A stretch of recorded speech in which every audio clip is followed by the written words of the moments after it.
Hi, and welcome to this program on blended learning, fully online learning, looking at both problems that you might face in teaching online as well as potential solutions. My name's Kurt Bonk from the Indiana University campus in Bloomington, and the last time I spoke with KD faculty was about a year and a half ago, so I'll try and update you a bit about what's been going on in the news of fully online and blended learning here in a little bit. During the intervening year and a half, I've been working on a handbook of blended learning. And I'm going to be trying to summarize that book for you here in the hour and 15-minute presentation that we have here this afternoon.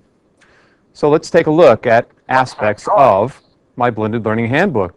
It's called The Handbook of Blended Learning, Global Perspectives and Local Designs. Some of the people whose pictures are in that little picture there at the bottom are some of the 80-odd authors in that book, which includes 39 chapters.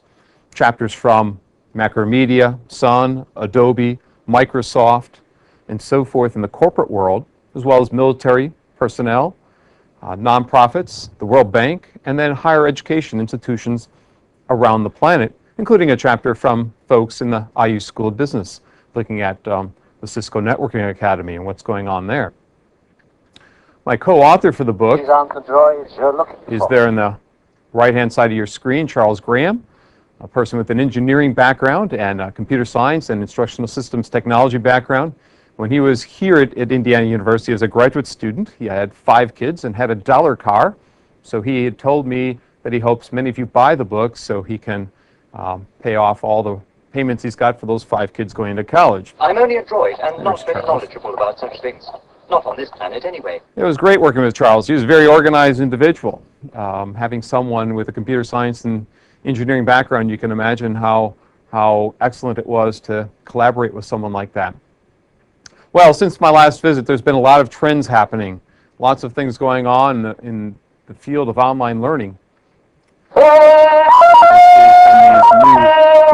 Newly converted students to Indiana University.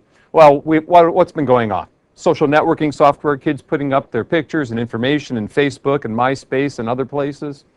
There's been a movement for kind of a convergence of vendors out there, with Blackboard buying WebCT and then suing the remaining competitors who are out there. There's been a push to get online learning to younger ages. We see high schools and middle schools now requiring online learning. In the state of Michigan, all kids have to graduate from high school with 1 online class at least on their transcript. What does that mean for all of you teaching in college settings? These kids are coming to campus today having had experiences online, unlike those that maybe started in the KD program in 1999 or in the past few years. We also see kids coming wired with technologies attached to their appendages, with iPods and cell phones and constantly text messaging their friends. We also see a shift in moving away from text-only kinds of delivery of online learning towards more visuals, more hands-on kinds of learning, more opportunities to share videos. YouTube is an example of that, being bought out by Google in today's paper, where we can put things up on the internet rather fast because the throughput has become more capable of handling the videos than we had previously. A number of trends are happening in the online space. Also a trend towards free and open software, open source software, if you will, so that we can use tools that are freely accessible, exchangeable, shareable, and I'll be walking through some of those tools, but Moodle and Sakai are 2 tools that can in fact replace systems like Angel and OnCourse and Blackboard and WebCT. But many other free and open softwares exist as well. So that, and then a movement towards sharing what we're doing. We're moving away from times in which we use technologies to enhance what we do, extend what we do, transform what we do, to moving towards using technologies to share what we do. That's the 4th generation of what's happening in educational technologies. First, we started with enhancing what we can do by having CDs and video discs and so forth, and we shifted towards extending what we do by having our kids collaborate with other students around the world. And then we have been trying to transform our learning by having students write real-world cases based on real-world experiences in corporate settings. And now we're moving towards an age of sharing what we do. Anyways, lots of trends happening in the past few years. One of the trends that's happened is the shift towards putting our courses on the web like what's happened at the Open University of Israel, where I visited a few months ago. They only had 1% of their classes online back in 1998-99 in a blended fashion. Today, they're close to 99% of their courses are online in some way, shape, or form. This is not only true in Israel, it's true when I visit folks in Finland, Korea, Australia. It's true in Illinois, Michigan, Indiana, Ohio. All the data I've been gathering, there's been a shift from 1998-99 to 2006 and into the future towards putting courses at least online or part of a course online. In effect, blending one's course experience for the students by supplementing their experience with some online components. You can see the growth here again in Israel. The same growth curves exist in the KD school. If you looked at the numbers since 1999, you would see that to be the case.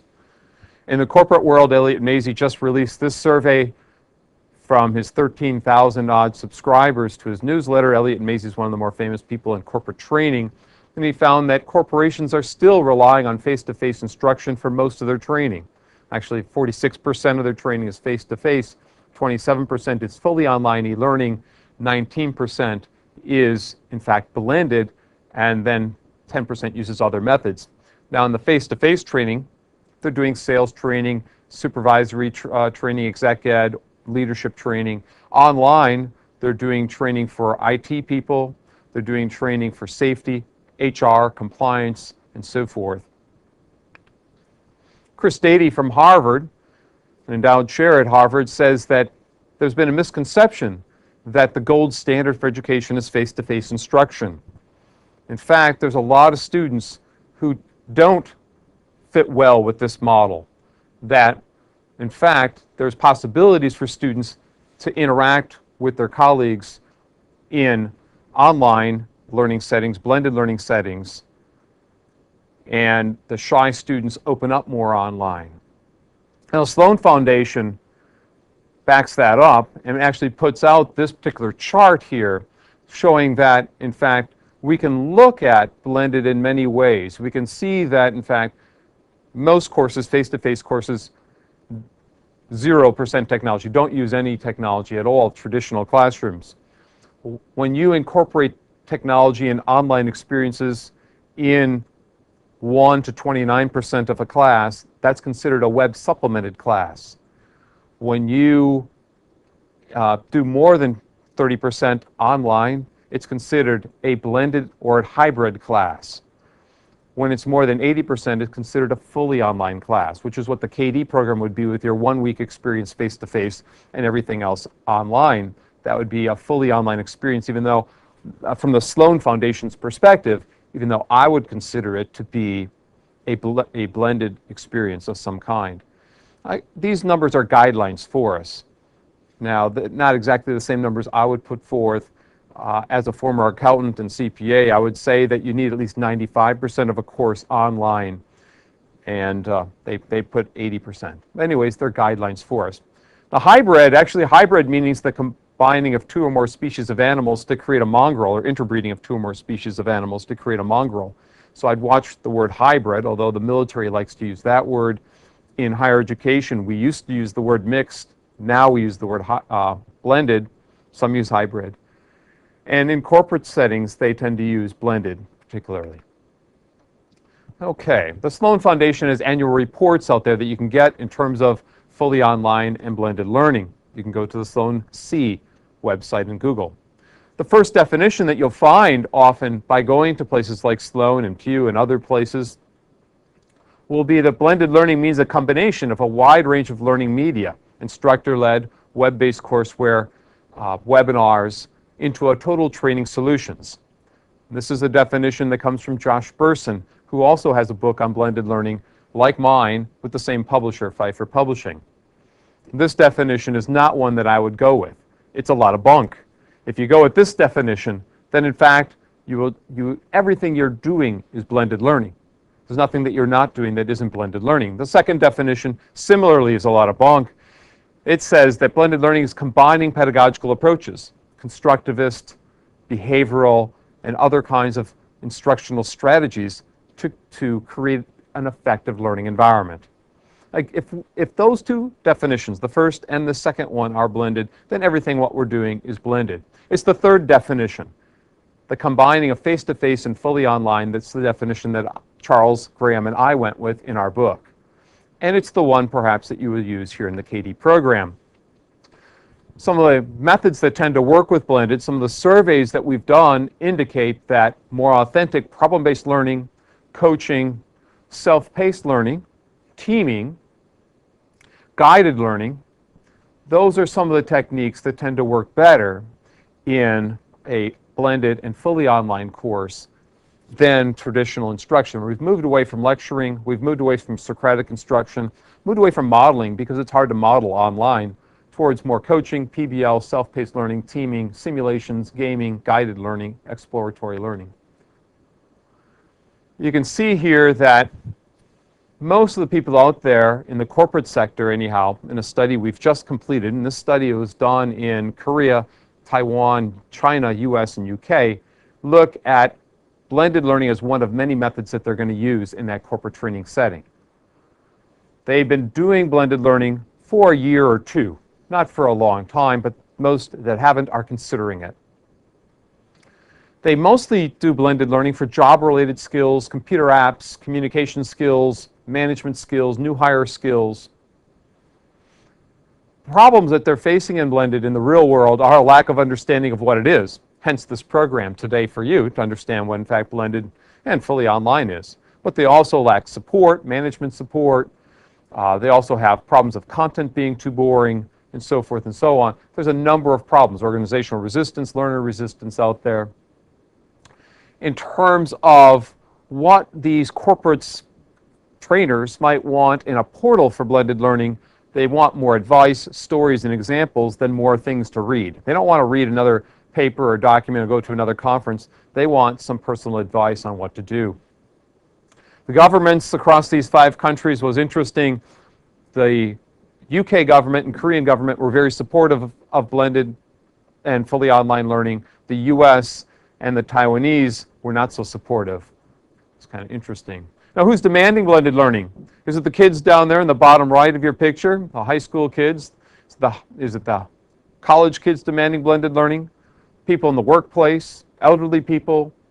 Is it professionals in the field that want upgrades of their skills and additional professional development? It's everybody asking for blended learning, in fact. Today's students' top 5 things on college campuses. Top thing for the last 20 years has always been beer. This is the first year that the top thing that students want is their iPods. Number one in thing on a college campus is an iPod. Hopefully we can find ways to utilize the iPod for educational reasons. Of course, number 2 was drinking beer.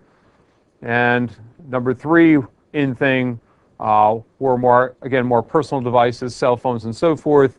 And then we get into drinking other kinds of alcohol. But anyways, number 1 was a learning device. Finally, we have college kids looking at learning instead of drinking, maybe. Adults who were surveyed recently, more than half of over 1,000 adults that were surveyed across America are looking to get additional training. They're wanting more education. They want to pursue more knowledge, get more certifications.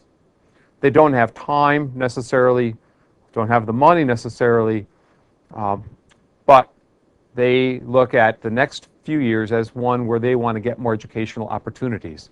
This is a trend that's not going to go away. We see universities like Capella, Jones International University, University of Phoenix, targeting these adults ages 25 to 60 with more education, more training, and so forth.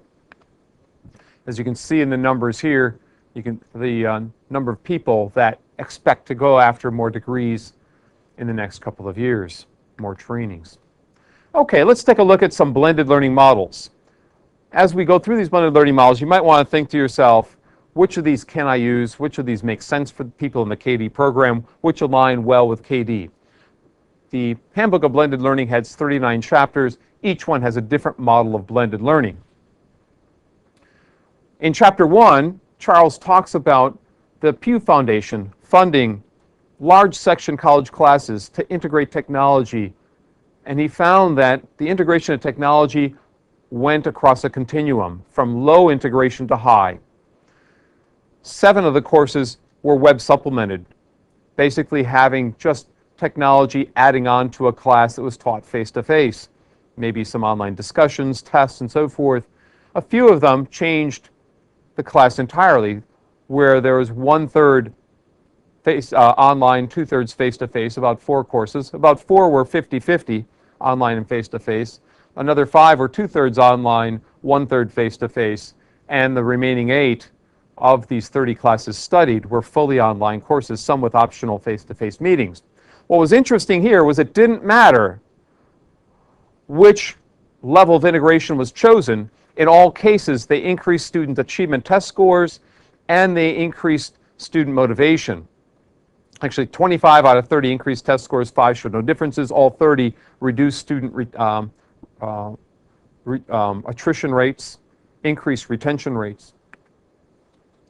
One of the chapters in the book comes from Japan, from a former student of Indiana in Sungjeong and her colleague. And they look at 4 ways in which you can blend a course.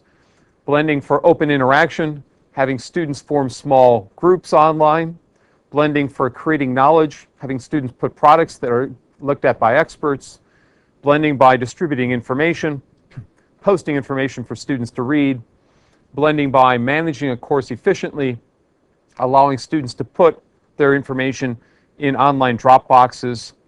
Those are the 4 models that they found in this particular program. And you can read about that chapter 19 of the book. Again, I'm happy to send you any particular chapter, just write me an email. At the same time my handbook of blended learning came out, Alison Rossett from San Diego State wrote a report on blended learning for the American Management Association, AMA. Some of you may have read that particular report. Some of you may want to have access to it. It's free. If you go to Google and type in her name, Alison Rossett, which is spelled right there for you, or AMA, Special Report on Blended, you can download that.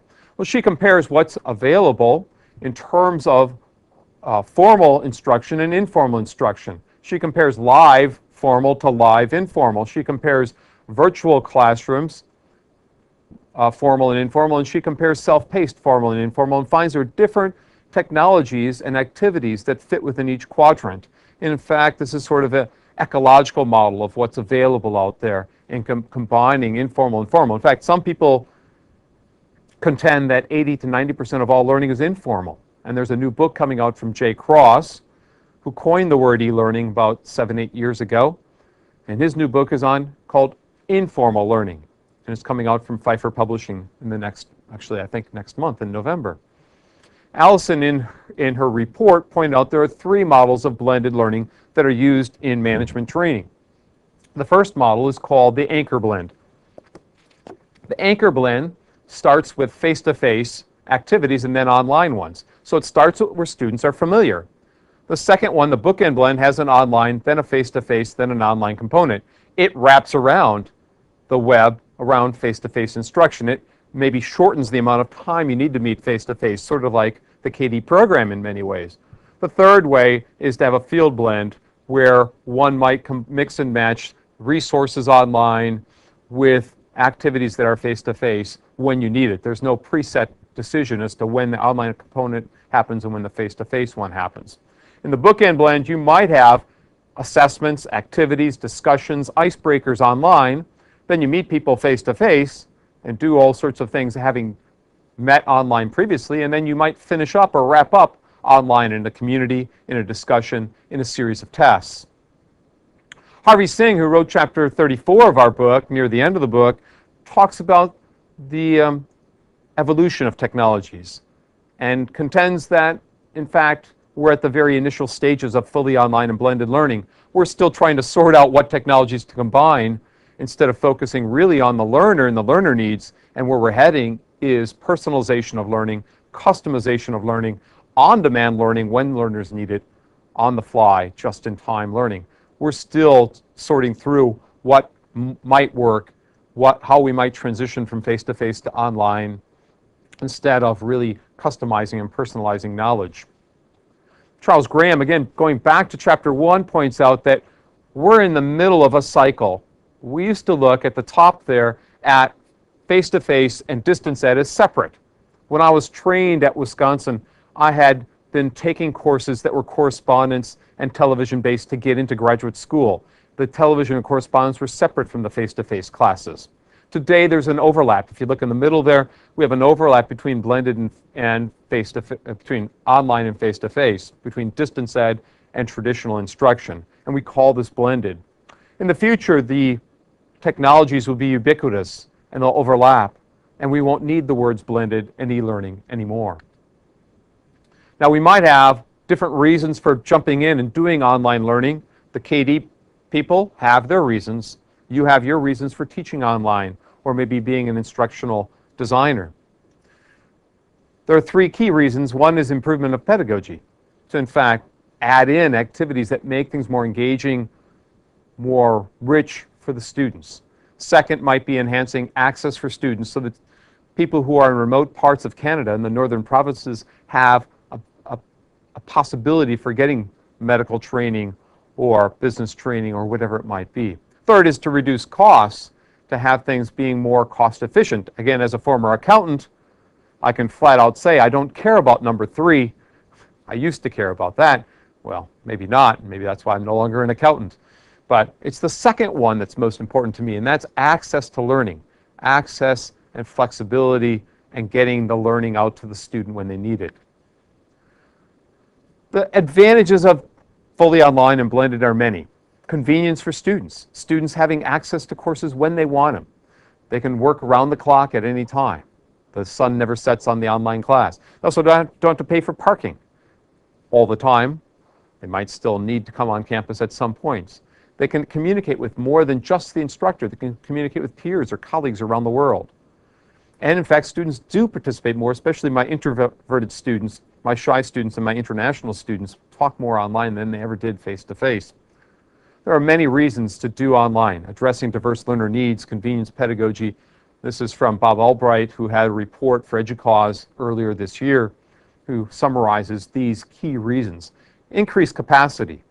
So places like the University of Central Florida, which are growing so fast that they can't build the buildings fast enough, although they're trying, have shifted to put things online. And they're in part of the chapter of our book as well. So take a look at that chapter. One of the chapters comes from Canada, and Ron Ostin and his colleagues, Randy Garrison and so forth, Ron from York University, Randy from University of Calgary, looked at whether students were satisfied with blended. And in fact, as you look at the graph here, they definitely are. But they looked across 7 universities in Canada and did quite a large-scale study. Again, one of the chapters of the book you could take a look at. Disadvantages of blended are many.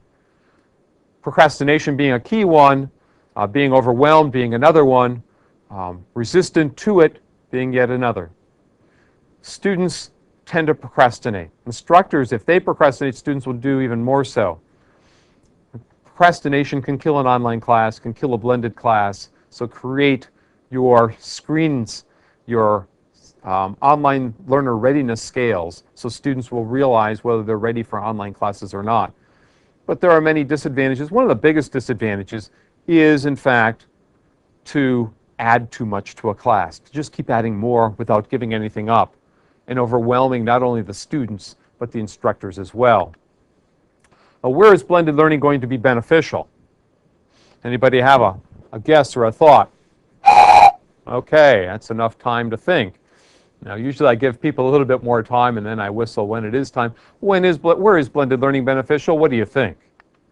Well, of course you had all those things in mind, especially if you had the handout that goes with this. Large classes where you might get more personalized with the students during online activities.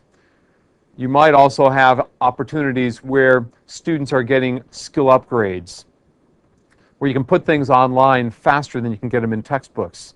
As an accountant, ethics exams have perhaps become more important after Enron than they were before it. I remember taking the ethics exam, and it was a pen and paper one which we could study for about 30 minutes and pass it. I'm not sure if I became that much more ethical as a result of studying a couple pages of text on what ethics was in being an accountant. I hope that accountant ethics exams are better today. Anyways, someone can send me a note if they are or aren't. New requirements for a profession, new standards, new certifications can get online fast. Also writing. The internet's not a gigantic toilet, but a gigantic writing tool. And I used to be a writing researcher as well after becoming an accountant. That was my next life, looking at how writing shapes thinking and impacts thinking, and the technologies available online for collaboration, annotations, outlining, timelining, drafting one's work and sharing it with peers are phenomenal. Being able to get peer feedback online and to look at multiple audiences is one of the ways in which technology, and online in particular, makes a difference. When people ask me why the web is important, why it's powerful for learning, one of the reasons is the capability to reshape one's writing, the permanency of one's writing, coming back to it and looking at change over time and human growth over time, but also the feedback on that writing. Potentially instant feedback, but doesn't necessarily have to be instant. It could be delayed feedback. But the chance to look at one's evolution of thoughts and mapping those out and comparing and contrasting. Okay, examples of blended learning. Here's a few examples of where blended learning is going to have some payoff from Margaret Driscoll, who's a corporate trainer, putting pre-work online, putting post-work online, post-assessments online, mentors and coaches online, creating communities online.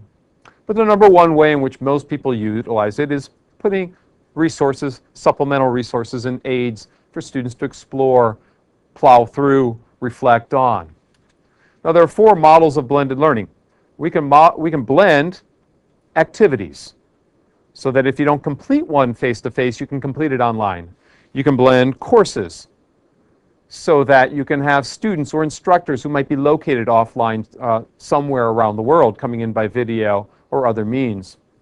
You can blend at the programmatic level like KD is doing, where you have a week of required blended learning for all students in the program. Or you can do institutionalized blended learning like what the University of Central Florida is doing and others, where they designate courses as blended or as fully online or as face-to-face courses. Because they've grown so fast at Central Florida and other campuses around the world, they want to have an institutional vision and plan for blended learning. So those are the 4 ways. Let's take a look at these 4 ways. In the left-hand side of your screen, you see a typical learning activity blend, where at the top, you see that their students are with instructors, I with S's. You see they're working face-to-face, but they don't finish. So they go below online, and they finish up the debate, the role play, the activity, the discussion. It was not pre-decided. It was decided on the fly. That's blending at the activity level. At the course level, the other 2 figures, we might be mixing students in from a distance, the middle figure, or bringing in other instructors from a distance, the right-hand figure. My colleague Charles Graham, co-edited the book with me, blends by having students come in through Centra, which is a synchronous conferencing tool, from Idaho, Arizona, southern Utah, to his campus at Brigham Young. So he's blending at the course level. It's a pre-decision that was made. Last semester, I blended both my classes. I had students coming in from Indianapolis and Bloomington and Vincennes and Wabash, somewhere off of webcam up near the Wabash River. I had 4 sites. We had the University of Houston in once in a while because we were collaborating with them. So we did a course level blend. In fact, we had a course level collaborative project where my students were working with students from the University of Houston. At Beijing Normal University, they blended at the course level where they met for 2 weeks face-to-face, then online, another week face-to-face, then online. They had a pre-decision made. Now in China, there was a decision made to go to blended and fully online, not only because the population's increasing, not only because they want to get things out to remote regions, not only because more students are going to college, but because of SARS. SARS was one of the biggest reasons that China opened up and certified blended learning where they hadn't previously. They hadn't endorsed blended until SARS. You can see some of the numbers here in growth in terms of number of college students going to China are expected during a number of years. You can probably see it happening here in Indiana, the students coming here who can't get into Chinese universities. Blending at the programmatic level includes the KD program, where we might have students coming for 2 one-week summer residencies. It's a programmatic decision. At Avaya, and that's Alan Schute's picture there from Avaya, and Alan Schute helped build the School of Education in Bloomington when he worked for AT&T and helped wire it up. But he wrote a chapter in the book where he talks about prescriptive blends at Avaya, where the students go through a training program which includes teleconferencing, then online learning, then face-to-face, then some more mentoring that might happen face-to-face or online. It's prescriptive, it's pre-decided as they walk, the salespeople or management people walk through this program. At level 4, it's institutional blends, where we combine ideas that relate to programmatic activity course level blends, and we put them and look at all those decisions and think about where our institution is going. At Central Florida, which also wrote a chapter in the book, they had grown so much that they needed to designate their courses as E-courses, web-enhanced courses, M courses, mixed courses, and W courses, fully online courses. It's the combining of those that's interesting. The student can pick an M course, can pick a W or an E. Now, at the University of Illinois Springfield, I should say, they've now got an initiative to put every single arts and science course fully online and face-to-face. So students can pick every single course will have that designation of either fully online or face-to-face, the first place in the world doing that. Okay, you can see some of the numbers here, retention rates and so forth. You can see how the College of Arts and Sciences fares on the left, the College of Human Performance, and the College of Education. They did some comparisons and they found differences between face-to-face, blended, and fully online. You can see that no one method was best across the three. It depended on the college that they were in. You can look at withdrawal rates as well. The largest withdrawal rate in the College of Arts and Sciences was 11% in the fully online. You can see the lowest dropout rate was in the College of Education, blended. At the University, Open University of Malaysia, they mix and match and combine face-to-face experiences with online ones and with self-managed, self-paced ones. So they have resources that they make available to the students for online. They have resources for self-paced, whether it be CD materials, whether it be digital archives, PDF documents, and they have optional face-to-face meetings. Those are the authors of the book. By the way, every time there's a picture there, that's an author of the book chapter. Here we had some training in Malaysia a couple of months ago where they had gone online for some trainings first, and then we met face-to-face. We blended the experience, and they could go back online for the summary of the presentation later on. Now, they've grown very fast at the Open U of Malaysia, from nobody 4 or 5 years ago to over 40,000 students today. It says 33,000 last year in 2005. I just got new numbers from them, 45,000 students in 2006. They only have 60 full-time instructors. They have 3,000 part-time people, 7 regional centers, 33 learning centers throughout Malaysia. There's their growth rate through 2005. It continues through 2006. You might not be able to read this, but what it gives is 3 examples or cases of students learning at the Open U of Malaysia, from a learner who might be located in East Malaysia in Sarawak, who may depend entirely on print modules and attend some of the classes, to a student who might utilize not only the text resources, but also goes online to get digital resources and downloads them and reads them, attends face-to-face meetings, small group discussions, peer group meetings, to a third student who gets the digital books and journal articles and pretty much self-paced, does everything, and only attends the test sessions face-to-face. Different learners need different things. People require different activities to satisfy their own learning preferences. At level 4, another model is from the University of Phoenix. University of Phoenix has 100,000 students online, more than 100 now, 100,000 students face-to-face, and only a couple thousand blended. So why is blended important? Well, what do you think? Blended is important at the University of Phoenix because it's their newest model. It's the one that people are intrigued about. I'll give you another reason here in a second. But they have 2 models of blended learning, one called a local model and one called a distance model. If the students are local, located close by, they have a chance to meet in that class for 1 week, and then they go online for 3. Then they have another meeting for 1 week face-to-face. They meet face-to-face 1 week at the beginning, 1 week at the end of a course. If they're distant, they'll do a half a week where they meet, okay? A half a week where they meet face-to-face. Then they go online for 3.5 weeks. They have another half a week where they meet face-to-face, and then they transition to the next class. So they meet less face-to-face in the distance model than in the local model. Now, when Shaquille O'Neal gets his MBA online, as he did a year and a half ago, from the University of Phoenix, in a blended format, it gets a lot of attention. I'm not suggesting that the KD program needs Shaquille O'Neal types of students in the program, but it's one of the reasons why the University of Phoenix has gotten a reputation for blended learning. At Microsoft, they are also doing some blended learning where they combine live instruction, be it live satellite or face-to-face, traditional instruction, or virtual classrooms, with self-paced learning materials with online communities. In fact, in the Microsoft model, they go back and forth between face-to-face, online, face-to-face, online. You can read about that chapter in the book. One of the better written chapters, don't want to speak down to any authors who wrote for the book, but a nicely written chapter. IBM's chapters are also excellent. We have 2 from IBM, and this is one of their models, where they have some screening of the students, and after that initial screening, they go in to get some cases that are online.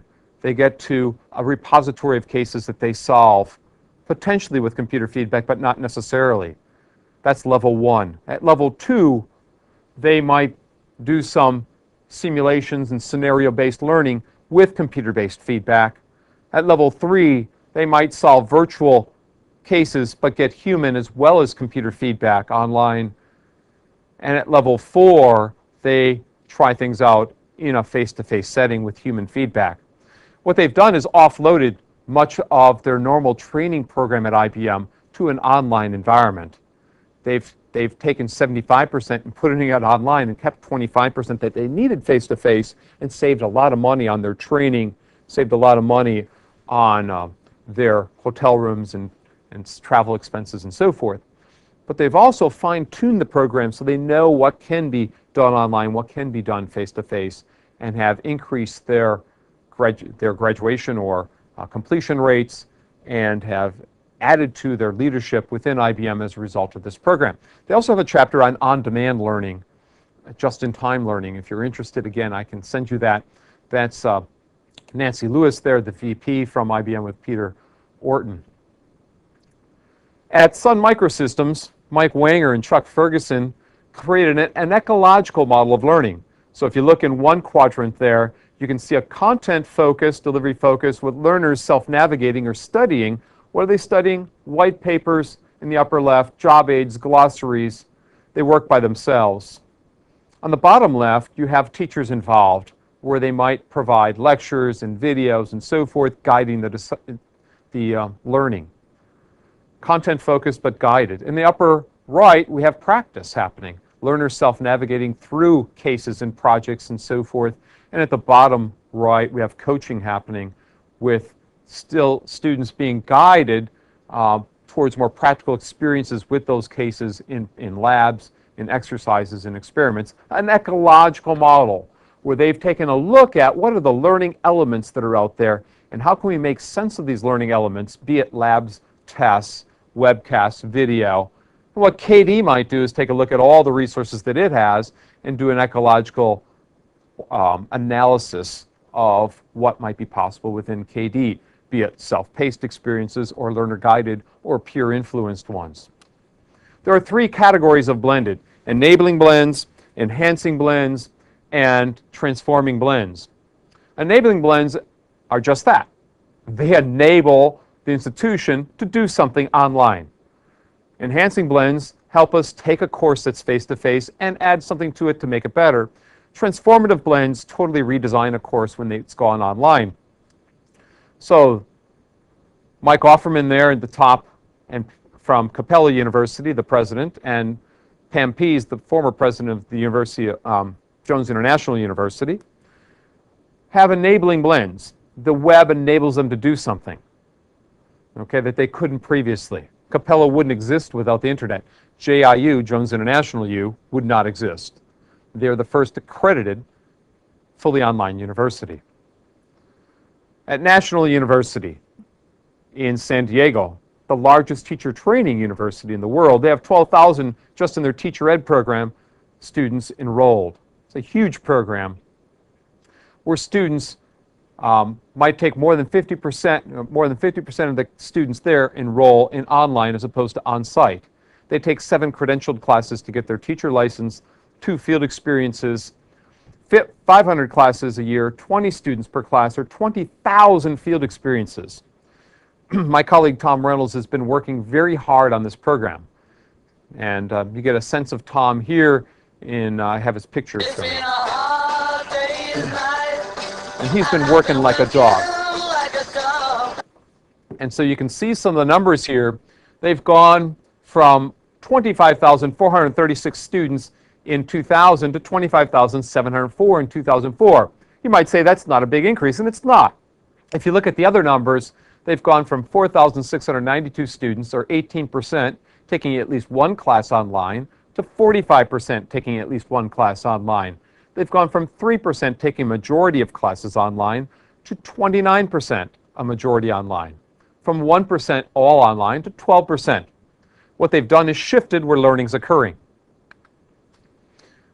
My friends at the University of Waikato in New Zealand have also shifted things from web-supported online to somewhat online, mostly online, fully online. They've created a continuum for us to think about how to integrate the web in our instruction. And they've been working hard as well. We can work it out. We can work it out. Those are some of the authors of the chapter of that book from Waikato. And they've actually spun out a company like Angel that has their own course management system. Transformative blends. The military has gone from face-to-face training to augmented reality training and virtual reality training. Wearing glassware or eyewear where they can get training on repairing helicopters or planes. And one of my students built a company around this. Here's Sonny wearing his eyewear. Sonny Kirkley got his degrees at Indiana and now has built a company doing augmented reality, virtual reality kinds of training called Information in Place, Inc. here in Bloomington. My friends at Edith Cowan University have taken their research class and put it online where students solve cases and get case feedback from people around the world. And the instructors might come in from time to time and give guidance or feedback within this research class. Help! I need somebody. That's some of the authors of the book: Tom Reeves from Georgia, Jan Harrington from Wollongong, and the main author of the book, Ron Oliver. Well, that hit the spot. Is on a mountain with me having a beer, convincing me to be on this student's dissertation committee here on the left. I'm in the middle. Okay. Future learning systems may not be differentiated as much based on whether they blend, but by how much they blend, according to the authors of a chapter of the book by WebCT vice presidents. So not whether you're blending, but how you're blending. How do you blend? Well, let's take a look at how people are blending. I've got 13 problems here and 36 solutions. Now, these solutions could fit into fully online classes, blended classes, or even face-to-face classes. They're fairly generic in some ways, and you might have used many of them yourselves. First problem that you might encounter is that students might be gone, they might miss class, they might have had some illness, okay? So that's one of the problems that you might face. Another problem that you might face is that you only have students for a short amount of time in a class. That's another problem. Another problem you might face is that students might want more visuals in your class, more hands-on activities, or more auditory activities. All sorts of problems that you could face in teaching online. Well, this first one here, this brief face-to-face experience problem, you have students for 1 week. What can you do with the students you have for 1 week in KD? Here's our million-dollar question then. Okay? Here's the plan. We get the warhead and we hold the world ransom for $1 million. $1 million. I have my million with me. Why make trillions when we could make billions? And I will throw one up here on the document camera. Okay, so you can get your $1 million bills.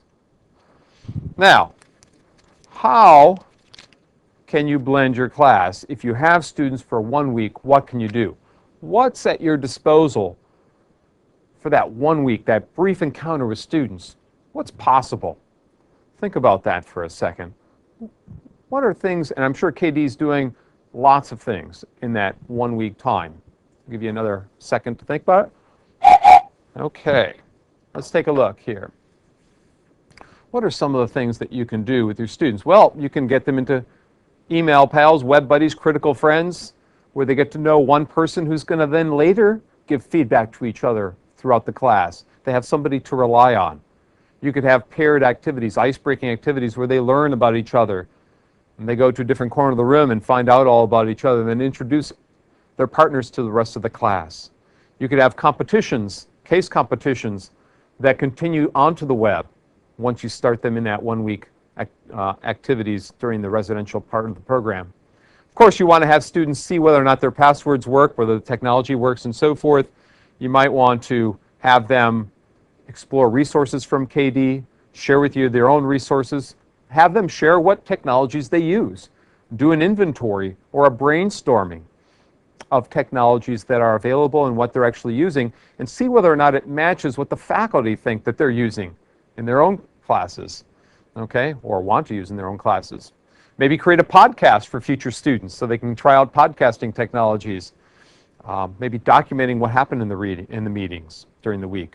Or a scavenger hunt of some kind where they have to find things online that they might later use during the semester in different classes. Or maybe have students create their own blogs, their reflection logs that they start in that 1 week program and then continue after it. Or maybe have them create a post in an electronic portfolio, a summary of where they're at as a learner within the MBA program now and where they plan to be in 2 years when they finish, and have them keep updating that blog every month or every week. Just brainstorm what's possible. Problem number 2, students are absent. Students aren't there. They're sick or whatever. What can you do? Well, what can you do? You can stream up things like what we're doing here so students can watch it later. Okay, you can make it available for them. About computers? I had a student who wanted to take my creativity class. His name's Boyd. His father actually teaches in the School of Business. Boyd came to see me one day. He says, Dr. Bonk, I'm in the wrong class. You can see what we did here is we streamed. Okay? He says, Dr. Bonk, I'm in the wrong class. I need to be in your creativity class. I'm in the theory class and it's boring. Okay? And I said, Boyd, it's 2 weeks in. It's an 8-week class. You can't take the class. Okay? He says, but Dr. Bonk, I'm really bored with this theory class. I need to get a minor over here. I want to take your creativity class. And I said, no, and he went away. And he came back the next day and he says, my father teaches in the School of Business and he recommends your class on creativity. I should take it. And I said, well, I like your father. He's a great person and so forth, Boyd, but no, you can't have the class. Third day he comes back and he says, Dr. Bonk, I really need this class. And I know you stream the class the first 2 weeks. I can watch the video streams and catch up. I said, Boyd, you're right. You can catch up, and you're in the class. Now, Boyd was fantastic in that class. Boyd was one of the most interesting people I've ever had as a student, one of the brightest ones I've ever had. The last week of the semester, his wife was giving birth during class, and he showed up for class. I said, Boyd, what are you doing here? And he said, well, I've missed the first 2 classes. I caught up by watching the video streams, but I need to be here for the final class. He says, no, Boyd, it'll be streamed as well. Go to the hospital.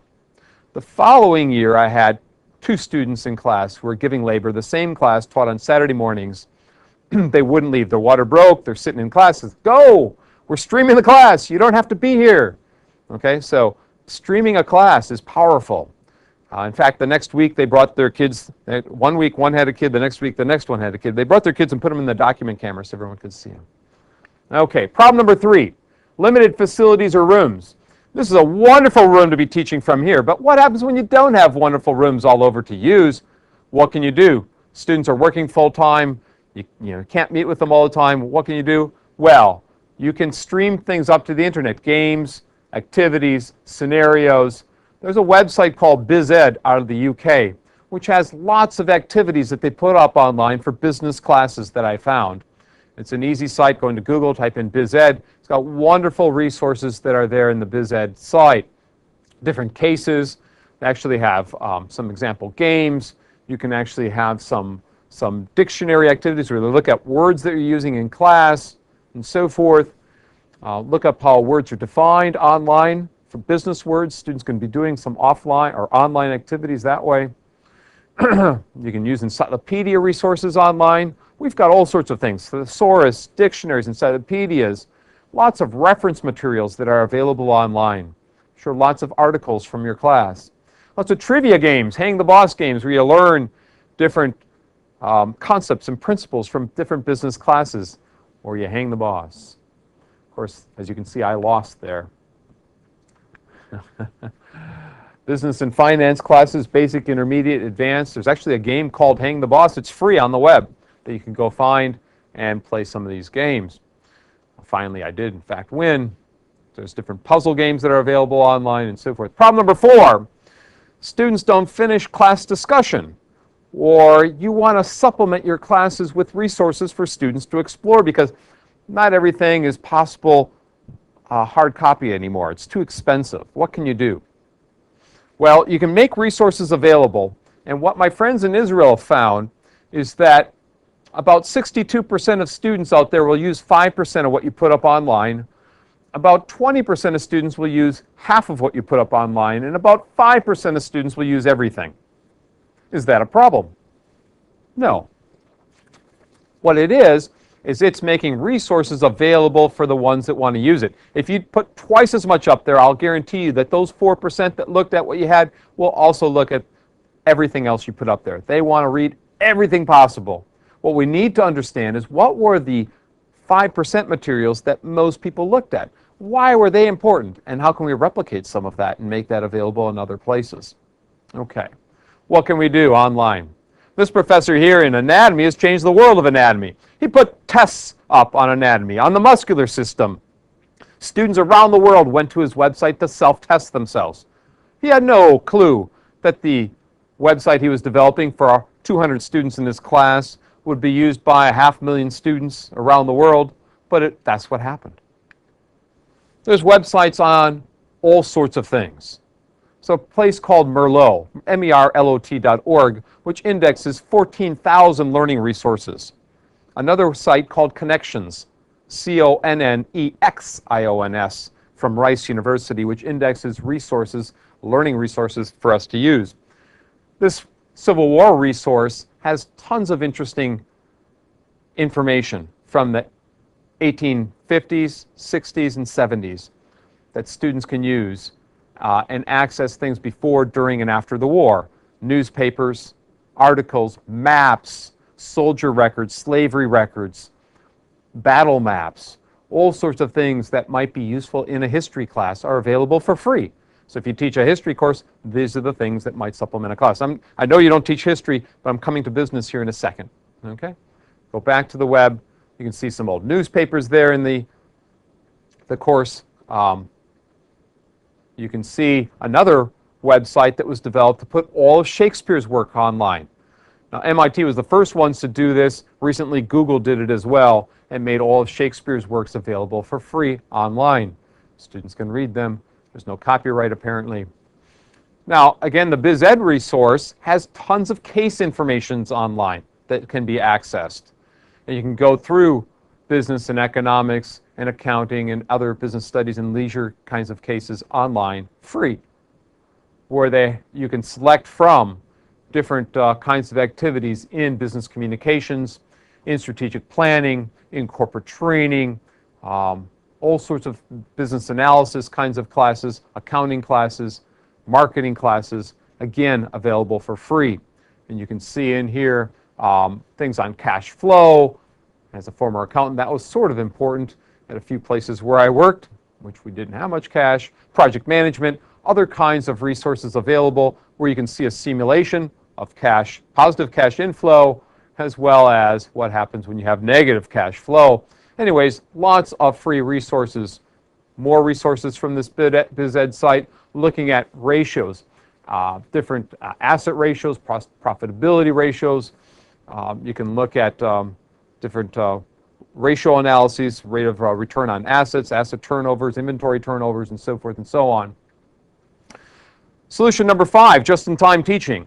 Gregor Novak, who recently visited the Bloomington campus and used to teach at IUPUI, is now working with the Air Force in Colorado, but has created something called JIT, or just-in-time teaching. In JIT, the instructor might put a test online in the morning and change his afternoon class depending upon the results. Now, Gregor has changed the world of physics teaching and beyond, because people in journalism, in biology, chemistry, and business education are now using JIT. And you can go to Google, type in JIT, and get what we call warm-up activities online that other people have developed. Now, this might be something that KD decides to do. You can see the JIT network there on the map in red. Those are physics instructors. How could KD create a JIT network of business instructors who are putting the materials up just in time for students to be tested, and then in a face-to-face component or an online or a synchronous session have changed their lectures around? Okay. Next one. We've got solution number 6, online practice tests. CALM, computer-assisted learning method, from people in the chemistry department at Indiana. They've put up tests for students to take online. Not only do they have these tests online for students to take before the regular tests so they can be calm about the tests, they've made them available for high schools throughout the state of Indiana. All the yellow dots there are high schools in Indiana using the CALM method to teach college-level chemistry. How can KD create a program where kids can, in high schools in Indiana, can be accessing contents and testing themselves on business knowledge?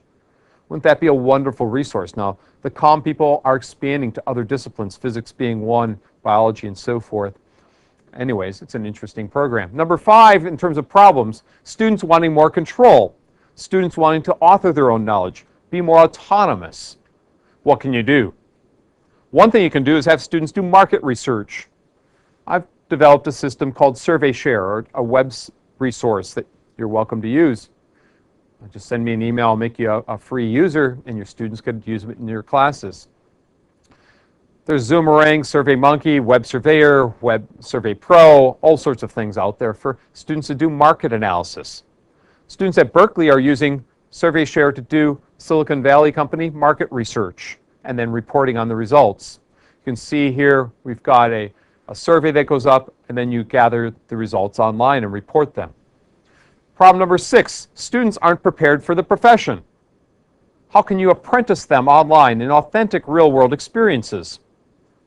My friends at the University of Glamorgan in Wales have developed a simulated boardroom where students enter into the boardroom, get problems presented or thrown at them that they have to solve in small teams. They have chats, discussions, and so forth are wrapped around those. My friends at Trinity College in Dublin have developed a website to teach psychiatry online, where they show interviews, video interviews, and then at different points of the interview, students have to make a decision. Now, you can have many other kinds of access to real-world experiences. In the upper right there, students are experiencing a conference. You can go online and go to a virtual conference and watch that in the background instead of traveling to it physically. And then having reflections wrapped around that experience. So you've got this presentation in a conference and then reflection activities happening after it. In Ohio, where I was a couple of months ago, they've got $30 million or more to help kids reading, grades 1 to 3. And they're creating videos to showcase what an expert teacher does to teach reading and have reflections from the teacher afterwards, talk about what happened in that lesson. Wouldn't that be powerful within the KD program to have things like that, where you have videos of real-world practitioners with reflections on what they did, wrapped around cases and scenarios and so forth, teacher reflections, standards you're trying to meet, concepts you're trying to showcase, and so forth. Problem number 7, students lack collaborative skills. As we all know, in today's workforce, students need to learn how to collaborate. At the Open U of Malaysia, they invited my students last spring to collaborate with them online. So we entered into their particular course management system. We got problems sent to us. We had students assigned from Malaysia and Indiana in teams to solve problems. And so they got a chance, and each team, one student was from Indiana, one was from Malaysia, and they solved problems together. Okay? So that's just one example of online collaboration. This professor here at Illinois has his students at Illinois create mock tour packages for students in Korea in a collaborating classroom who are trying to become English translators or tour guides. And so they create tour packages for these students when they come to visit the U.S. There's a number of tools out there that are free for collaboration. One tool called Smart Groups here, where students can assign a group or pick a group, have a calendar, have meetings, have plans. Smartgroups.com. Another tool called MSN Groups, which you may have heard of. Another tool called Yahoo Groups, which many of you might be members of a subgroup within Yahoo Groups. And of course, Google has to get involved in some ways, so there's Google Groups. Skype, or Skype, as some people like to pronounce it, is a voice over the internet telephone call.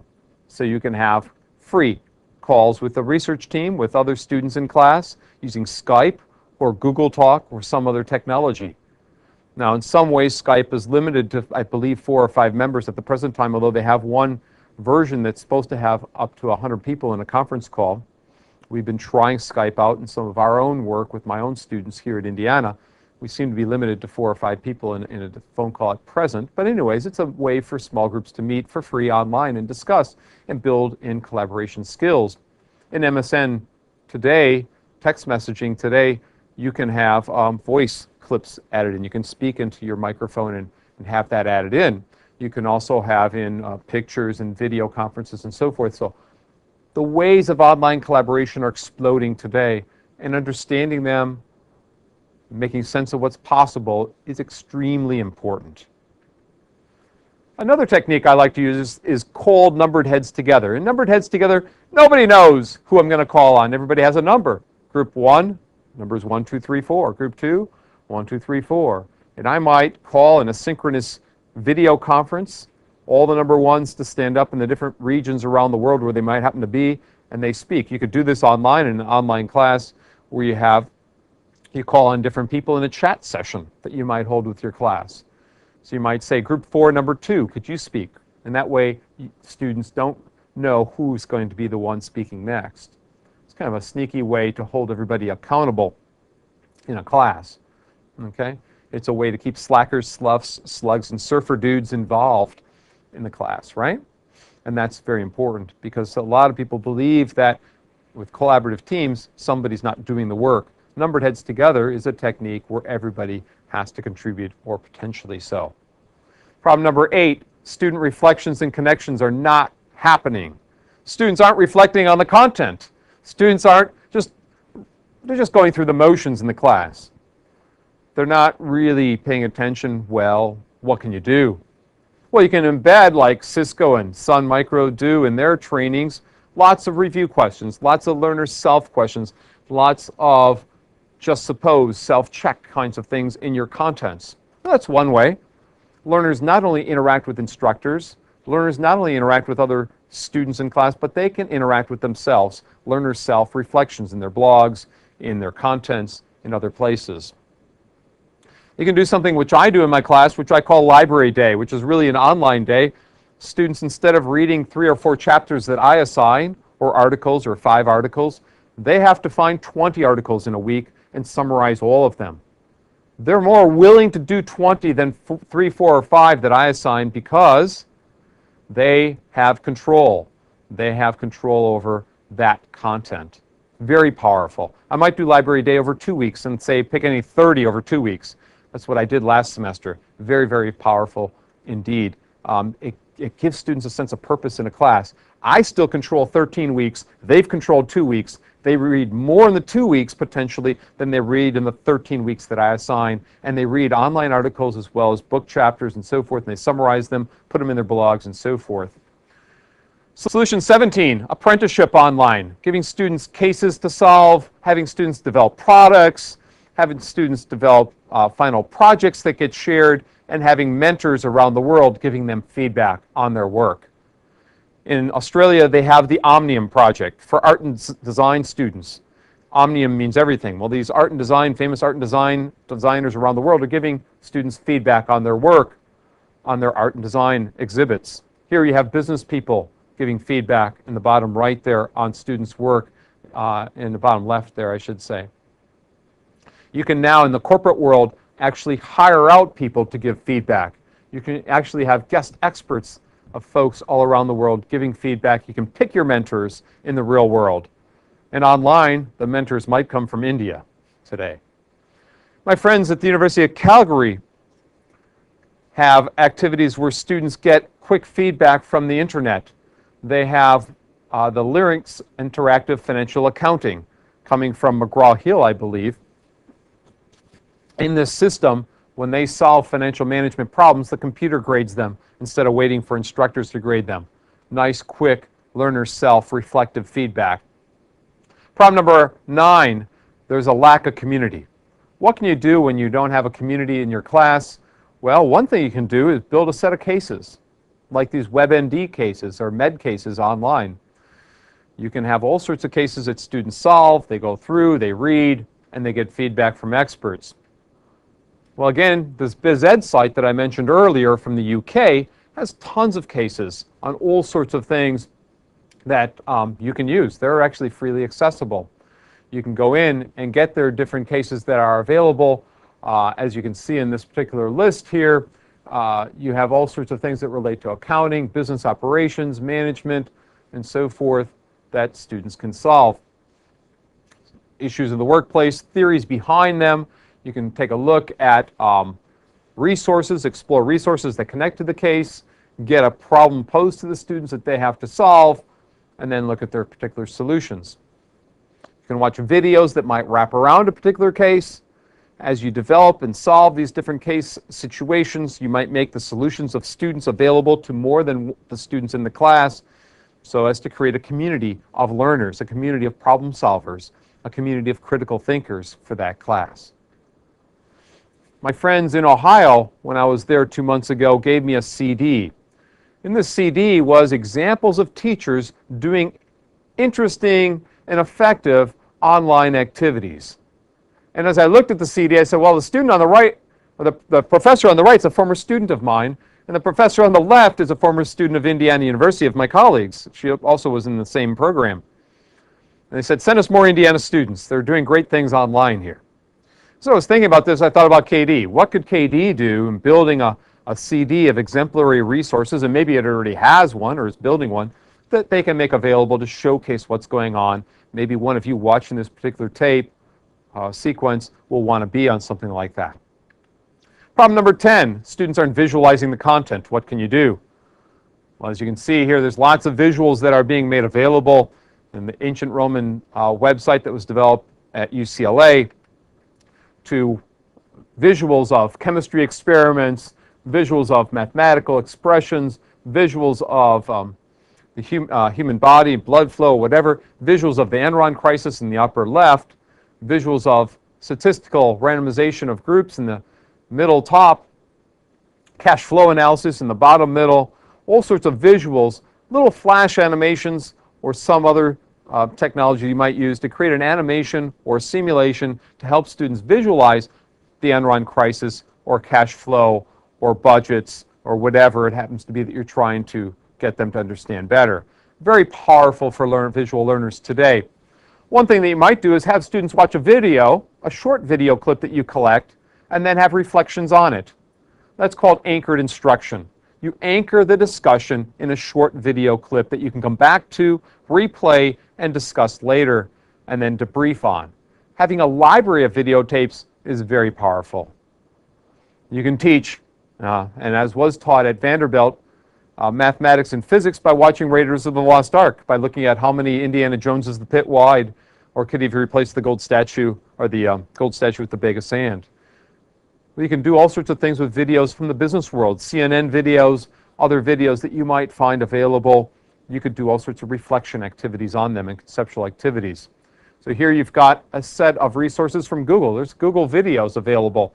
Many business videos are available that you could have your students watch and then reflect on those particular videos. You could link up to them, and again, you could have not only videos but documentaries that might summarize potentially something that you're trying to teach. You might find a program or set of programs and resources that your students could watch. Okay, and here's Alan Kay, one of the people who was involved in developing the tablet PC and the personal computer and so forth. Marvelous videos on Alan Kay available through Google. Many videos available from CNN in the business world. You can find a whole assortment of videos, as you can see from the list there on your screen, related to management training, executive education, and so forth. Short videos, free again, that you can embed within your classes. Just think about how you can take advantage of these. Short little video clips, might be current events, might be one that currently in the news from today, or it might be archived ones.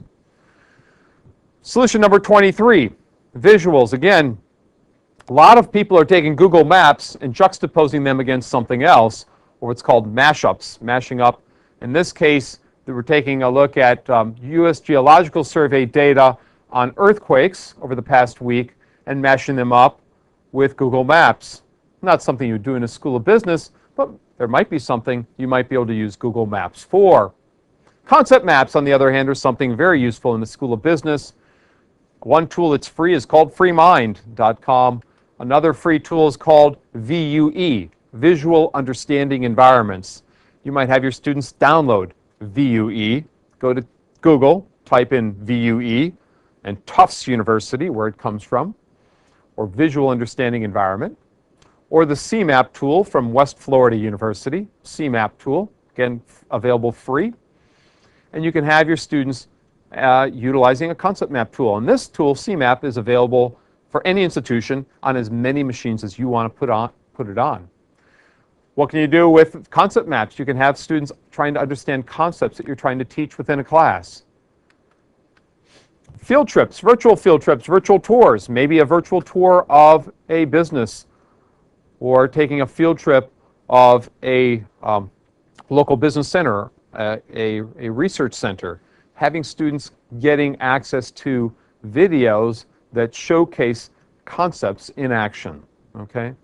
Timelines, field trips, virtual tours are all becoming more available online. What's possible now within the business world is exploding. Okay, we take a look here. You also have timelines. Virtual tours, as I mentioned.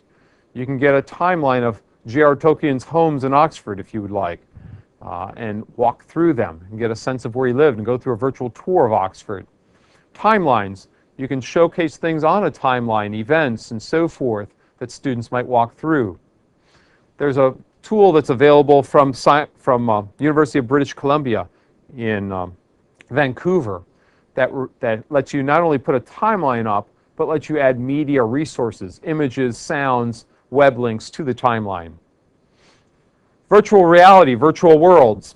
This announcement here, which you might not be able to read, came a month and a half ago in the Chronicle of Higher Education, where a professor at Harvard Law School decided to put his fall 2006 class online. Not a normal online class, but in a virtual world using Second Life, and here he is. And he explains it. There's a short little video clip that explains it. And his daughter, who teaches at Harvard Law School as well, flies in and also comes into the class. And they teach this class jointly, collaboratively, online. He has face-to-face office hours. She has virtual office hours. Kind of an interesting activity. He has a blog that wraps around this online class as well. Now, Second Life is an interesting simulation or 3D world students can go into and actually have lives as financiers, as merchants, as builders, as land baronesses. The woman in the bottom left actually makes hundreds of thousands of dollars a year selling land online, virtual land. I find that kind of ridiculous, but people actually make a living in these 3D worlds. How can we take advantage of that in KD program? Take advantage of students' experiences interests, and so forth. Problem number 11, hands-on learning. More needs for real-world, hands-on kinds of activities. Here's a simulation for relief efforts, humanitarian efforts, where students go through the different problems and situations and solve problems and getting supplies to people who need it. Or training in a medical program where you go through trauma training online and try things out, make decisions again. Or in the business world where you hold a meeting and make decisions during that meeting in an online simulation. Or you're in a simulated world where you're in the human resource department where you have to make employee management decisions about compensation, about issues that come up like harassment, ethics, and so forth, management performance, and you have different scenarios that pop up that you have to solve. A student, or I should say a worker comes to you with a request for more money, you then go compare that person's salary to other people's salaries. Okay? Compensation comparisons. Resources that you can access to make your compensation comparisons. And then your decisions that you actually go and make. We've already seen these two examples, hands-on ones. I had the Glamorgan example of a boardroom, the Larynx example of walking through accounting problems. Didn't have up there was the IT Manager game. You can download the IT Manager game for free, and in here students can become a manager who makes hiring decisions, firing decisions, puts out fires on the, that are happening related to technology. I played this game and got fired, but anyways, it's an interesting one. Solution number 31, real-time cases. James Thorinks at the University of Massachusetts Amherst has his students planted in real-world settings as case writers, where they work with CFOs and CIOs and CTOs, and they put up different cases that are there to be solved. And the students back in the class in Amherst are helping solve the problems. It's an interesting one. It's an interesting situation. It's one that's been written up in the Journal of Asynchronous Learning Networks. I'll be happy to send you the article if you request it. Real-time cases. No longer using Harvard business cases, but using real-world cases and solving real-world issues. Fascinating. Scenario learning. Watching a video clip and then solving it. Or watching a set of pictures, still pictures with audio wrapped around it, as my friends at Option 6 use here in Bloomington. They put up, actually I'm up in Indy today, but back in Bloomington I should say, they put up different scenarios for Microsoft training and other kinds of trainings that they've provided, scenarios that you can have reflections on, like anchored instruction. You have a situation, a vignette, a problem, with a set of decisions to make wrapped around that problem. Here you've got a crime scene, and you've got to tag evidence in the crime scene, read the coroner's report, and figure out who did it. Auditory learners. Lots of learners like their iPods. They like to hear things. What can we do with these students? There's lots of things possible with iPods. One of the things that's happening today is that museums and other places that people might go, tourist sites, they might download information to their iPod before getting there and listen to them, so that. Welcome to Colonial Williamsburg, past the present July on History.org. I'm Dobbins, and we are thinking about independence and what it took to achieve that independence in the 18th century. In the last 2 weeks. So there he was, walking through the. Welcome to the Smithsonian American Art Museum's first podcast.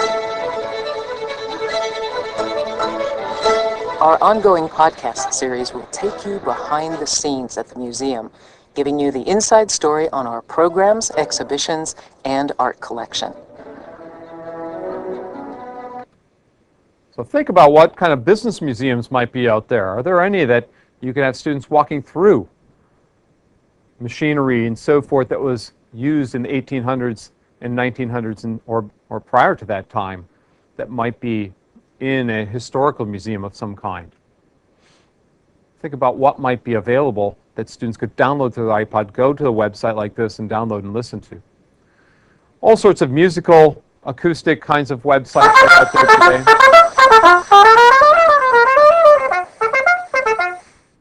La, la, la, la, la, la, la, la, la. Powerful stuff for auditory learners as opposed to visual learners.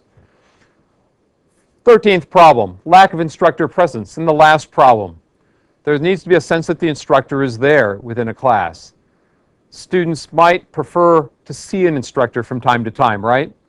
Some of the KD faculty, in fact, try and make a presence within their class, try and have chats with students, might answer phone calls, respond to email quickly, get involved in discussion groups, model how to be a good discussion leader. Many things that you can do to help out to show a sense of instructor presence. You might use Breeze or some other synchronous tool as well, okay? Many things that you can do as faculty members to give a sense that you actually care about the students out there and you're there for them. You have empathy for them, you're responsive to them, you give them feedback. The sense of social presence is important in reducing frustration of students. It's important in student success rate, retention rates. So what can you do? Let's take a look. One faculty member here at KD, in fact, teaches, Roberto Garcia teaches in the program down in Bloomington. He's got a course here on global leadership competency, managing across cultures. Okay, what I want to cover tonight, what I want to have us discuss is a topic related to global leadership competency. There are a number of issues and topics around global leadership competence. Okay, and so as he goes through here, he'll point out to some of his handouts within this free session, and he'll be pointing to his PowerPoints. And then he brings in a video clip. Thursday, Friday, 5 days of happiness. I'll have the Jeep fixed Monday, so you only have 2 days on unhappiness. Like anchored instruction, he has a video clip, and then he has a reflection on it. He has a chat with his students. Very powerful. Roberto likes to have discussions with his students in class. He likes to meet them, talk to them, and so forth. What we do down in my department, in IST, Instructional Systems Technology, is we have students who are in web design classes. We use Breeze as well. And we have peer critiques of each other's web designs. Or we show model examples of web design. And we're trying to get students to see multiple points of view. We're trying to get them to work with one another, but also get them a sense that the instructor is there and cares about them. We give them ground rules for how to interact. We give them some structure on how to interact and so forth. And then we have the peer critique session where we put up their work on display. Now, in the business courses, you might go to different websites. If you teach marketing, for instance, you can go to advertisement websites like this one called Creative Club, where they have more advertisements stockpiled than anywhere in the world, and you can have students critique the ads by type of ad, type of media used, and so forth that are at this particular website. Okay, to wrap up, where are we going in higher education with blended and fully online learning? As you can see from many of the examples here, there's more control being granted to the student. More media being embedded within our classes, more opportunities for students to define their own schedules, to define when learning is occurring that meets their needs. Students are more mobile. They have more capabilities of learning from handheld devices and smaller devices. What's going to happen here in the future is scheduling is going to become more complex. Students' expectations are going to go up. If they have one person who tries something out, they want the next person to try it out. Courses might become in smaller chunks and increasingly modular, so forth and so on. More authentic real-world experiences, more corporate partnerships being formed where we create real-world cases and use them in our classes and scenarios and so forth. Many things are happening simultaneously. It's hard to pin any one thing down as the most important thing that's happening. But definitely we're having opportunities expand tremendously. I've tried to provide you with 13 potential problems and 30 some odd solutions to make sense of what's going on, as well as providing some models, some examples, some diagrams about what's possible in a blended space, in a blended learning forum. So we've got many things that are possible. There's the Handbook of Blended Learning. There's a couple websites where my talks are often archived. I want to thank you for coming to this session. I really appreciate the chance to get to talk to you about blended learning and about the opportunities that KD has. We've been studying the KD program for 3 years now and doing research on both the student perceptions, faculty perceptions, as well as the contents. And it's one of the best programs that we've found anywhere in the world. And we commend all of you who are involved in this particular program and hope that some of these ideas that relate to blended learning might have an opportunity to enhance it, to move you beyond where you're at today, and to offer even additional opportunities to grow the program, as well as to reflect on what's been accomplished, so as even if the program doesn't grow, you have a chance to improve the quality and to start a conversation with other people around you about what you're doing. Potentially, some of what we've done today is giving you a framework to discuss your activities online with other people around you. And so hopefully that becomes a starting point for additional discussions. I'm available at any point at cjbonk@indiana.edu. Some of you work with some of my former students, Xiaojing Liu, my former postdoc Sung-Hee Lee, are available for mentoring and counseling. Rich Majuka and other people have a wonderful support within this program. You have great resources. Thank you, and I'm happy to field questions from you. Have a good day.